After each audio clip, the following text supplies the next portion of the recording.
Thanks so much for tuning in to Real Health and for staying with us. Now, relationship and intimate bonds are important for our happiness. We need to be able to confide, we need to feel like we belong, and we need to be able to get and give support. But many people struggle with loneliness, and it's often difficult for them to open up and seek the help that they need. So to give us some more insight on this topic and how it can be addressed, we've invited psychotherapist Louisa Niehaus and relationship expert into studio with us. You can be alone but not lonely. Yeah. That's it. But when you start to feel lonely, and you can be in a relationship and feel very lonely, when you start to feel lonely, it starts eroding away at everything that you know yourself to be and starts impacting other areas of our lives. How do we know when it actually is a state of loneliness and not just distance or, just a breather, time away, time by yourself? Because when you are deeply lonely within yourself, there's this great sense of disconnect. When you need to be alone, that's nurturing and nourishing. But when you feel lonely within the parameters or the confines of a relationship, that's when loneliness can impact you and surprise you. Because you also feel you shouldn't be lonely if you're connecting with people, because as you rightly said, one can be lonely within a relationship or within a marriage. Because you're not connecting emotionally. Yeah, I mean, you actually suggested different life phases and instances when one can experience loneliness. And many of them are with or within a community or group of people. I mean, loneliness at work, post-birth, in a marriage, friendships, a new community or country. I think out of all of them, I can understand a new community or country because you haven't gotten to know people yet. But I mean, post-birth, at work or in a relationship must be very difficult for someone to deal with, experiencing loneliness. And how do you deal with something like that? Well, first of all, I think people need to identify whether they are lonely or not, because what people tend to do around loneliness is negate it or minimize it, because it's embarrassing and it's shameful for people to admit that they're lonely, because it's a social construct. Yeah. We feel that we need to present a happy face to the world, and being lonely is one of those non-PC things. We want to hide when we're lonely. It's shameful. So how do you break that silence? Well, first of all, I think just by looking at the various types of loneliness that can creep into your life, which people are not always obviously aware of. Postpartum loneliness. So having a new baby, feeling like this should be the most wonderful thing in your life, and feeling disconnected and isolated from your partner, from a previous life that you had, which has all changed. Then you could have loneliness within a new working environment. Perhaps you don't connect with your colleagues. There's also a type of loneliness where you feel very different to others.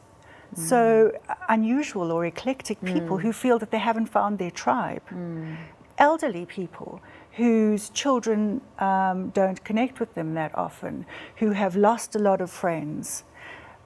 There can also be loneliness when you lose a close friend, whether that is because of an argument or because you've lost contact or perhaps they've passed away. There's also that sense of loss of intimacy around that. So we don't always look at the obvious signs of loneliness. How do we, once we acknowledge it, move forward? And what's on the other end of the spectrum of loneliness? Well, it would be engagement. And sometimes when you're lonely and super depressed, the last thing you feel like doing is going out and interacting with others. Because also loneliness affects your confidence. So one of the ways of getting through loneliness would be acts of service. Sometimes going and volunteering maybe at an animal shelter or at a place or a community that would need you, because that would fulfill a need within you of nourishment and nurture without making it very obvious that you're that lonely. But it could go some way to assuage feelings of loneliness. Perhaps talk to us about how it impacts our health, our mental well-being, our physical well-being as well. Well, I think that loneliness can affect your self-confidence because you become isolated. You choose to isolate yourself. You're not engaging with others. It could lead to feelings of anxiety, depression, a social disconnect. And physiologically, when you're depressed, you feel sad, tired. It could affect your immune system. So there's a whole lot of knock-on effects. We are social beings. We like social interactions. We need to be needed.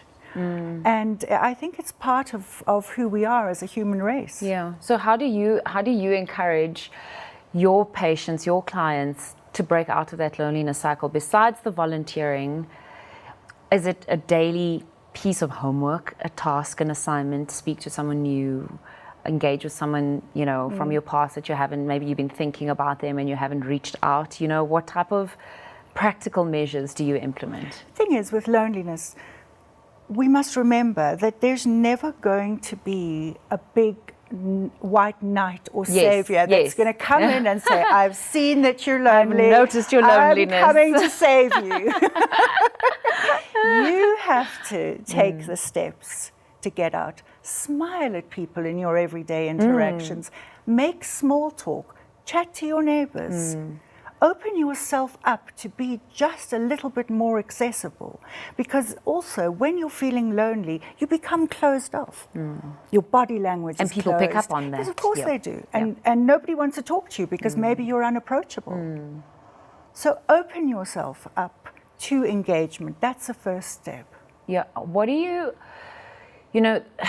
I think at the most extreme end of the spectrum, there's depression and perhaps even suicidal thoughts. For people in these communities where someone might be amongst them and experiencing deep-seated loneliness, what are they looking out for? So that they themselves can perhaps reach out and say, hey, how are you doing? Are you okay? I think if you start to see a person that you care about withdraw even more and start withdrawing into themselves, refusing to have engagement or contact, that would be a warning signal. Because does a lonely person ever become, as a front for the loneliness, become horrible to deal with? Or is it more just a withdrawal?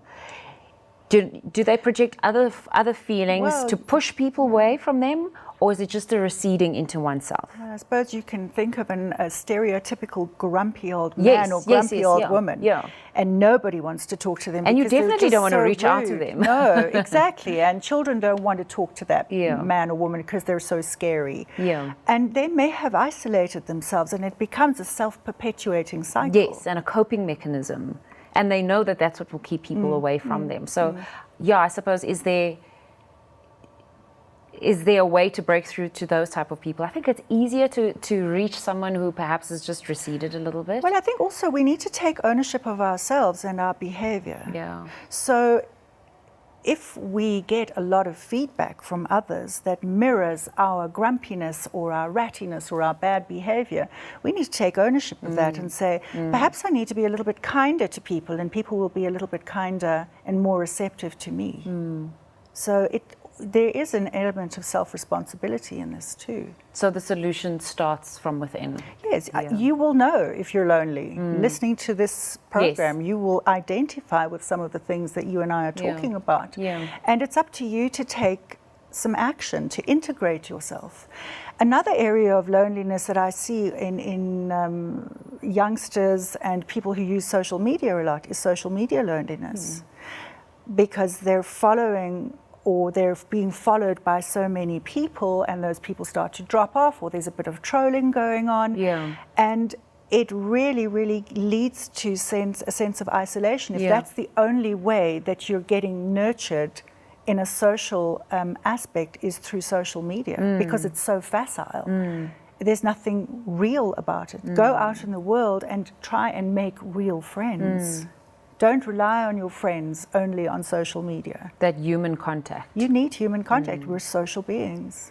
Well, thank you so much for coming to chat to us. Thank you. And talking about something that really is important, especially, as you mentioned, in the world that we live in.